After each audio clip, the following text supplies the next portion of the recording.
Hello class 5, good morning. Take out science book take out कर लीजिए और आज हम लोग पढ़ेंगे chapter number 8, water and its purification. ठीक है, हैव एन आइडिया में देखिए क्या है। सबसे पहले knowing the source of water, forms of water, impurities in water, purification techniques, water cycle. ये सब टॉपिक्स हम लोग इस चैप्टर में डील करेंगे, पढ़ेंगे। चलिए स्टार्ट करते हैं। As air is necessary for living being, likewise water is also our basic need। कह रहे जैसे हवा हमारे लिए बहुत ज़रूरी है, लिविंग ऑर्गेनिजम्स के लिए बहुत ज़रूरी है, वैसे ही पानी भी हमारे लिए बहुत ज़रूरी है, लिविंग ऑर्गेनिजम्स के लिए। About 2/3 of the earth is covered with water. वही बात है कि 2/3 जो पार्ट है अर्थ का वो ढका हुआ है पानी से, इसीलिए हम अर्थ को कहते हैं ब्लू प्लैनेट, क्योंकि पानी से जब ढका हुआ है 2/3 पार्ट, तो भाई पानी पानी यानी ब्लू कलर है, इसीलिए ब्लू प्लैनेट कहते हैं। ठीक, हमारा अर्थ पे जो है बहुत ढेर सारा पानी है, बहुत सारा पानी है। But all of this water is not drinkable. इसमें बोल रहा है कि इतना पानी है तो सही, लेकिन वो ड्रिंकेबल नहीं है, हम उसको पी नहीं सकते। ठीक, most of the water exist in the form of sea water which is salty. बहुत जो पानी अधिकतर है वो समुद्र में है, मतलब समुद्र में है तो वो कैसा है, सॉल्टी है। ठीक, नमक से भरा हुआ है, और जो कि हम पी नहीं सकते। कुछ पानी जो है वो लॉक्ड अप है आइस केप्स और सॉइल में, मतलब मिट्टी के अंदर या बर्फ जमे हुए हैं। Only 0.5% or less of that constitutes fresh water।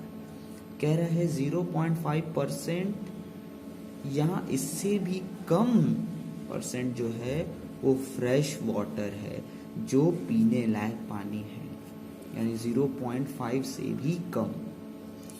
Due to this we often hear of water scarcity in many areas. इसलिए हम देखते हैं कि बहुत जगहों पे पानी की कमी हो जाती है, पीने लायक पानी नहीं रहता। अब आइए नेचुरल सोर्स ऑफ वाटर। ठीक है, नेचर से हमें जो वाटर मिलता है तो उसका सोर्स क्या है, किन किन सोर्सेस से हमें वाटर मिलता है नेचर से। तो है पहला स्प्रिंग्स। स्प्रिंग्स क्या है देखिए, these are formed by the percolation of rain water into the soil. These become the source to well, handpumps and lake. Springs यहाँ बता रहा है कि जो पानी है वो बारिश का पानी जब आता है तो वो धरती के नीचे चला जाता है, ठीक, रिस के चला जाता है सॉइल के अंदर, और यही जो पानी जो नीचे जाता है ज़मीन के, वो हम कुएं से निकालते हैं, हैंडपम्प से निकालते हैं, या लेक में जमा हो जाता है। ठीक, दूसरा है वेल वाटर, यानी कि कुआं, ठीक, जिससे हम लोग भाई पानी निकालते हैं, क्योंकि जब बारिश का पानी ज़मीन के नीचे रिस के चला जाता है, ठीक है, तो हम उसको वेल से यानी कुएं से निकालते हैं। ठीक, और भाई पानी जो है जब ज़मीन के नीचे चला जाता है तो उसको अंडरग्राउंड वाटर बोलते हैं। ठीक, on digging a well this water is available. वही कह रहा है कि जब हम कुआं बना लेंगे तो हम इस पानी को ले सकते हैं। और ये बोला it is not pure as it contains impurities like sand, dirt and micro organism like bacteria. कह रहा वेल वाटर जो है वो प्योर नहीं होता, नॉट प्योर, क्योंकि इसके अंदर इम्प्योरिटीज रहती हैं, जैसे कि सैंड हो गया है, डर्ट हो गया यानी मिट्टी है, धूल मिट्टी, बालू है, और छोटे छोटे बैक्टीरिया भी रहते हैं इसमें। अब आइए reverse. When ice of snow on the mountains melt they came down and collected in the river. अच्छा, कह रहा है कि जब बर्फ पिघलती है पहाड़ों से तो वो पिघल के नदी के पानी में मिल जाती है, नदी बना लेती है। Rain water also adds up in the river. बारिश का पानी भी नदी में जाके मिल जाता है। On its way the melting ice water और rain water brings the impurities with that. इस तरीके से आप जान रहे हैं कि जब बारिश का पानी जब नदी में मिल जाएगा तो भाई वो भी गंदा हो जाएगा, इम्प्योर हो जाएगा,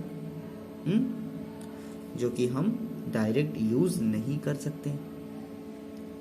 क्योंकि भाई वो गंदा हो जाएगा ना, और अनफिट फॉर ड्रिंकिंग यानी पीने लायक नहीं रह जाएगा। अब आइए रेन वाटर, बारिश का पानी। It is the purest form of water. Rain water जो है वो प्योरेस्ट, एकदम प्योर वाटर होता है, and can be use directly for drinking purpose, और हम उसको डायरेक्ट यूज कर सकते हैं पीने के लिए। लेकिन याद रखिए, जब फर्स्ट टाइम रेन हो रही है यानी पहली बारिश होती है, तो वो पानी जो है वो प्योर नहीं होता, क्योंकि उसमें इतना पोल्यूशन है ना कि वो मिक्स हो जाता है उससे और गंदा हो जाता है। इसलिए फर्स्ट टाइम जब रेन होती है, बारिश होती है, तो वो पानी प्योर नहीं होता। उसके बाद जब होता है बारिश, तो वो प्योरेस्ट फॉर्म ऑफ वाटर है, ठीक है, प्योर होता है वो हम पी सकते हैं। अब आइए फॉर्म्स ऑफ वाटर, वाटर के फॉर्म्स। तो वाटर देखिए 3 फॉर्म्स में हमें अवेलेबल है, सॉलिड में, लिक्विड में और गैस में, ठीक है। 3 फॉर्म्स है वाटर का। देखिए water is found in all 3 states, सब में है, solid, ice, liquid, water, water vapour, gaseous, ठीक। All these states are interchangeable, और ये जो स्टेट्स हैं सॉलिड, लिक्विड, गैस, ये इंटरचेंजेबल है, यानी कि हम सॉलिड से लिक्विड बना सकते हैं, लिक्विड से गैस बना सकते हैं, गैस से वापस लिक्विड बना सकते हैं, लिक्विड से वापस सॉलिड बना सकते हैं, इंटरचेंजेबल है, ठीक है। Naturally water is in liquid state. Naturally ऐसे देखा जाए नॉर्मल, तो पानी जो है यानी वाटर वो लिक्विड स्टेट में रहता है, ठीक। From 0 degree to 100 degree celsius water is found in its native state. 0 से 100 डिग्री सेल्सियस तक पानी लिक्विड ही रहता है, पानी लिक्विड ही रहता है। फिर जब 0 से नीचे आता है, 0 डिग्री से नीचे आएगा या 0 भी रहेगा, तो पानी बर्फ बनने लगता है, और 100 रहेगा, 100 से ऊपर जाएगा तो पानी एवोपरेट होने लगता है और गैस फॉर्म में आ जाता है, यानी वाटर वेपर बन के गैस फॉर्म में आ जाता है। अब आइए प्रॉपर्टीज ऑफ वाटर। वाटर की प्रॉपर्टी क्या है? तो वाटर जो है वो कलरलेस होता है, टेस्टलेस होता है, ऑर्डरलेस। कोई कलर नहीं होता, कोई टेस्ट नहीं होता और कोई स्मेल भी नहीं होती है उसमें। Water can dissolve almost everything. पानी में हम अधिकतर चीज घोल सकते हैं, इसलिए हम इसको बोलते हैं यूनिवर्सल सॉल्वेंट, क्योंकि इसमें बहुत सारी चीजें मिक्स हो जाती हैं, घुल जाती हैं। What is the only natural thing that is found in all 3 states? अच्छा, पानी ही एक ऐसा नेचुरल थिंग है जो 3 स्टेट ऑफ मैटर में हमें मिलता है, यानी सॉलिड में भी, लिक्विड में भी, गैस में भी, ठीक है। वाटर ही केवल इकलौता ऐसा नेचुरल थिंग है जो हमें 3 स्टेट्स में मिलता है। Water is used as coolant in the industries because it has ability to absorb large amount of heat. पानी को कूलेंट यानी पानी का यूज करते हैं किसी भी चीज को, मशीन वगैरह को ठंडा करने के लिए, क्योंकि पानी जो है वो गर्मी को सोख लेता है। गर्मी के दिनों में जब हमें गर्मी लगती है तो हम नहाते हैं ना, ऐसे ही पानी जो है वो इंडस्ट्रीज में यूज किया जाता है, ठीक, किस लिए?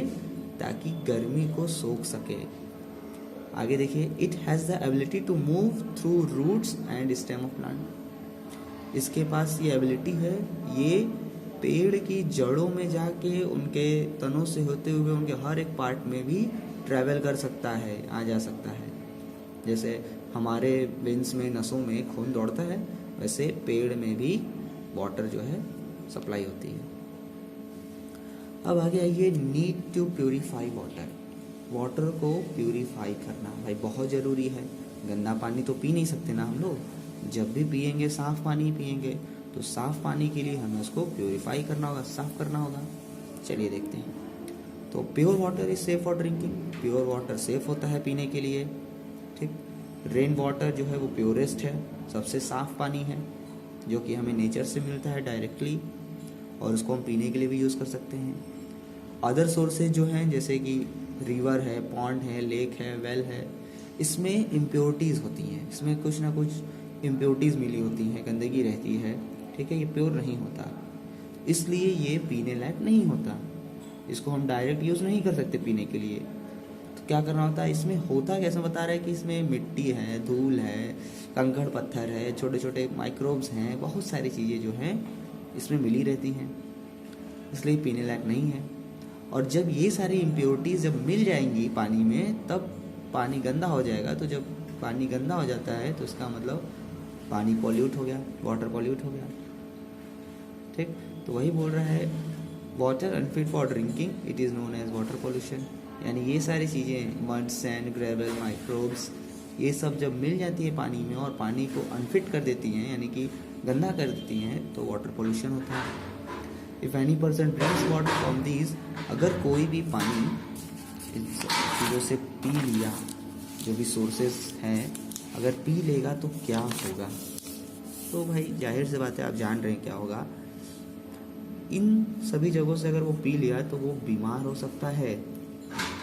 उसको बीमारी क्या हो सकती है? कॉलरा हो सकता है, जॉन्डिस हो सकता है, टाइफॉइड भी हो सकता है, जो कि गंदे पानी पीने की वजह से होता है। सी वाटर जो है भाई वो सॉल्टी है, नमकीन है, उसमें बहुत नमक है। ठीक, and many minerals and chemicals which lead to problem to stone in kidney. अच्छा, कह रहा है बहुत सारा मिनरल्स भी है, केमिकल्स भी है, जो कि प्रॉब्लम खड़ी कर सकता है, जैसे स्टोन हो जाए किडनी में, पत्थर। ठीक, different sources contain foreign substances like suspended solids, मतलब बहुत सारी जो है गंदगी रहती है, जैसे छोटे छोटे क्या नाम है, कंकड़ हो गए इस तरीके से, और सॉलिड्स में कुछ ठोस पदार्थ हो गए उसमें मिले रहते हैं, मिनरल्स रहता है, कुछ कंपाउंड्स रहते हैं, किसी चीज़ के मिक्सचर रहता है, बैक्टीरिया रहते हैं, कीड़ों के अंडे रहते हैं उसी में, एल्गी रहती है, ठीक, एक्वेटिक प्लांट्स भी रहते हैं उसमें, बहुत सारी चीज़ रहती हैं उसमें। All these makes water unfit for drinking as it cause many harmful effects on the health. भाई अगर गंदा पानी पी लेंगे तो जाहिर सी बात है हमारा हेल्थ डाउन हो जाएगा, बीमार पड़ सकते हैं हम लोग। It is not possible to store in rain water always to use. आप कह रहे हैं कि ये पॉसिबल भी नहीं है कि हम बारिश का पानी इकट्ठा करके अब उसी को यूज़ करते रहें। वी नीड अदर सोर्सेज, हमें और भी सोर्सेज चाहिए पानी के, जो कि हमारी जो ज़रूरत है उसको पूरी कर सके। इसलिए हम क्या करते हैं, पानी को प्योरीफाई करते हैं, पानी को साफ करते हैं अपने यूज़ के लिए। अब देखिए purification of water. Following are the different methods to purify water. क्या क्या मेथड है? सबसे पहला है बॉइलिंग, यानी उबालना। पानी ले लीजिए बर्तन में, उसको उबालिए, बॉईल कर दीजिए, ठीक, 5 मिनट तक। फिर उसको ठंडा रखिए ताकि उसके अंदर के बैक्टीरिया सब क्या हो जाए, डेड हो जाए, मर जाए।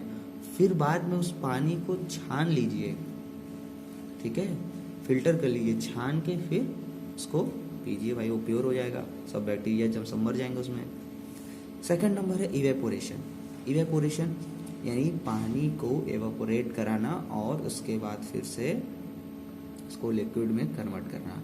अब जैसे सी वाटर है, यहाँ पे बता रहा है कुछ इम्प्योरिटीज जैसे मिली होती हैं, जैसे टेक सॉल्ट वाटर, नमक वाला पानी, ठीक है, जिस पानी में हम लोग नमक घोल दिए वो ले लीजिए।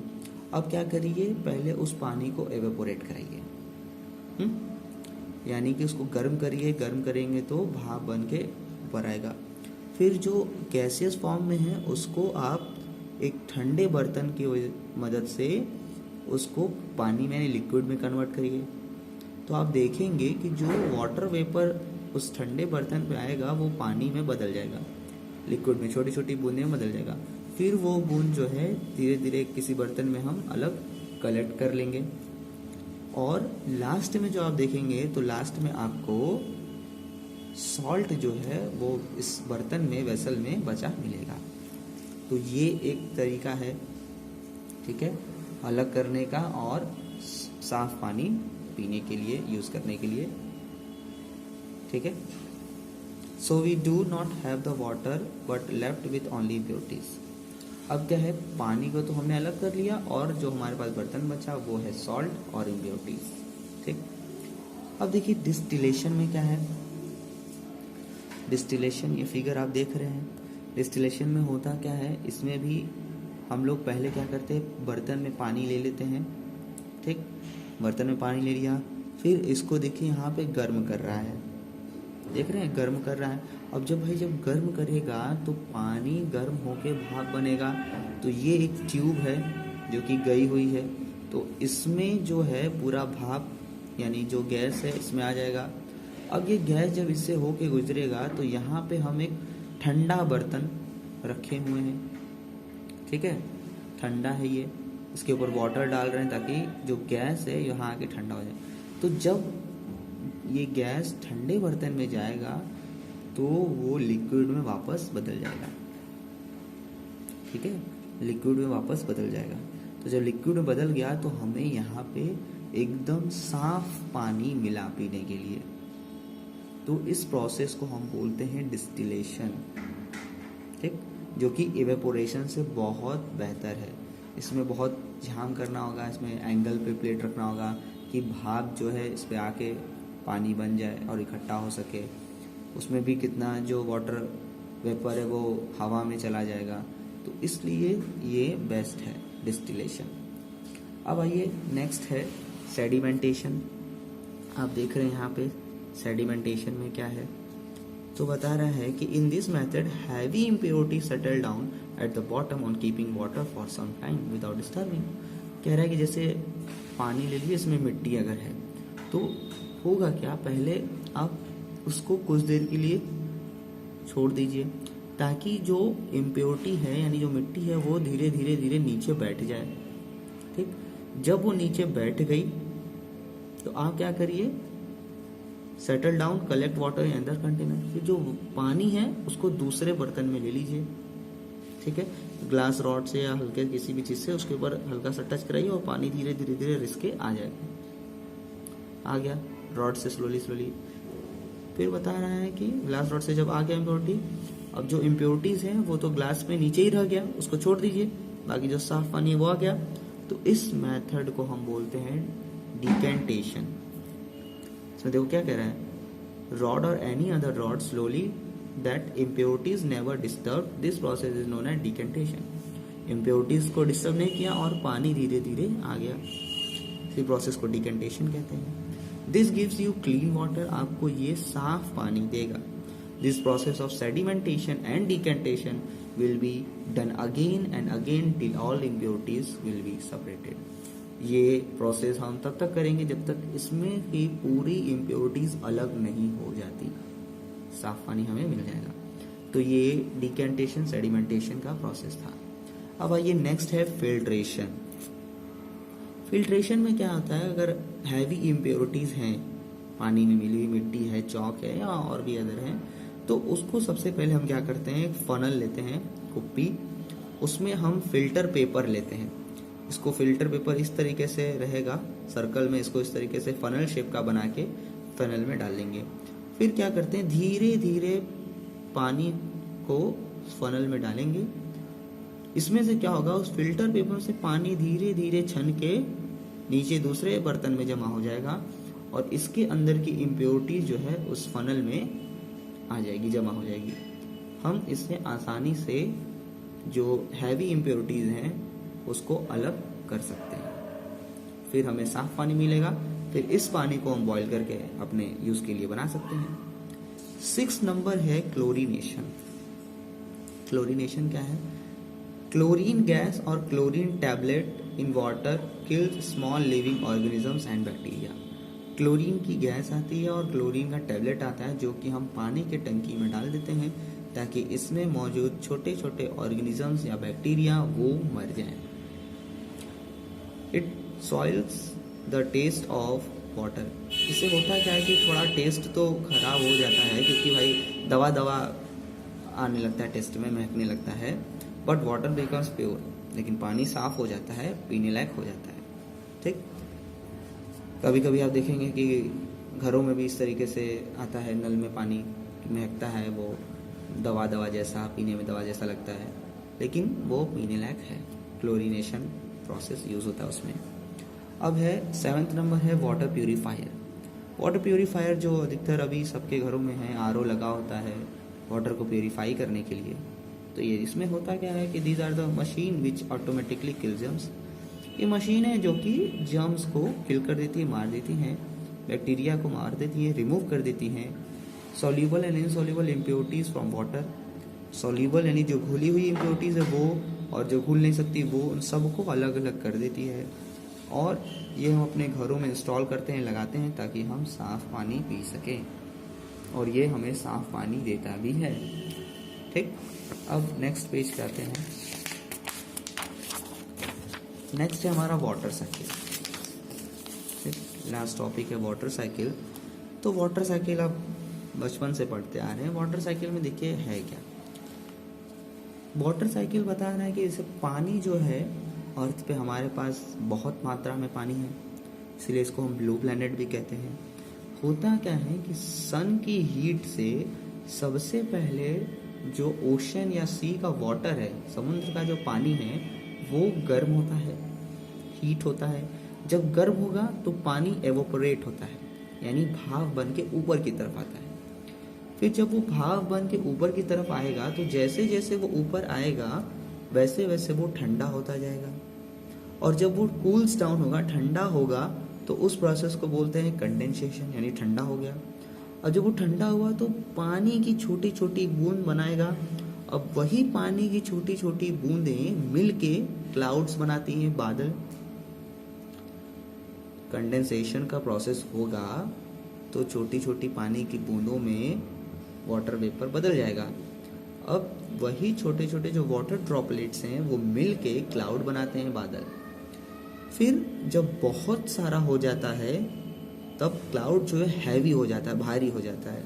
तो जब वो भारी हो जाएगा तो उसके अंदर का वाटर यानी पानी बारिश के रूप में वापस आता है।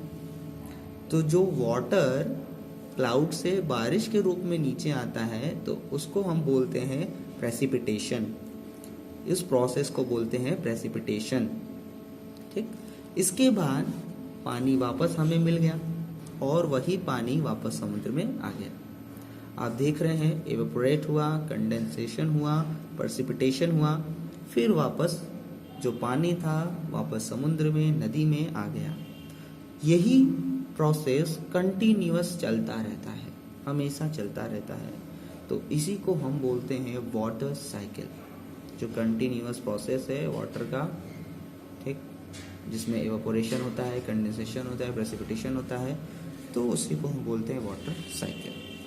अब आगे नेक्स्ट आइए, यूज ऑफ वाटर, पानी का use.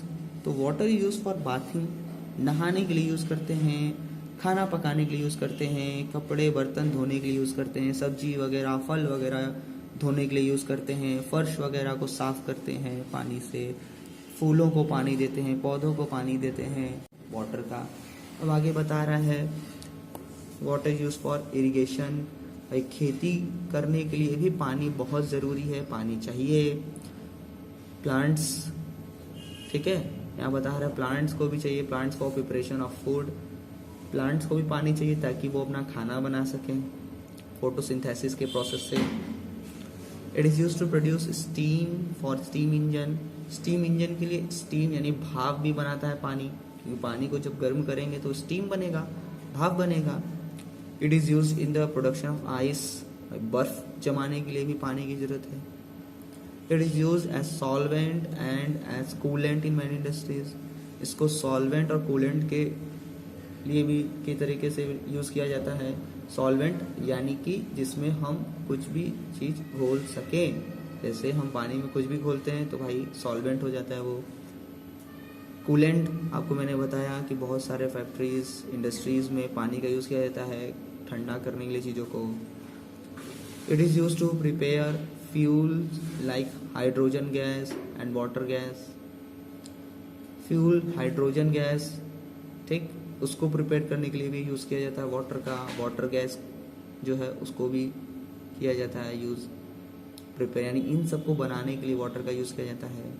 It is used in production of electricity, electricity बिजली बनाने के लिए भी वाटर यूज़ किया जाता है। इन hydro electric station, hydro electric stations में पानी का यूज़ किया जाता है बिजली बनाने के लिए।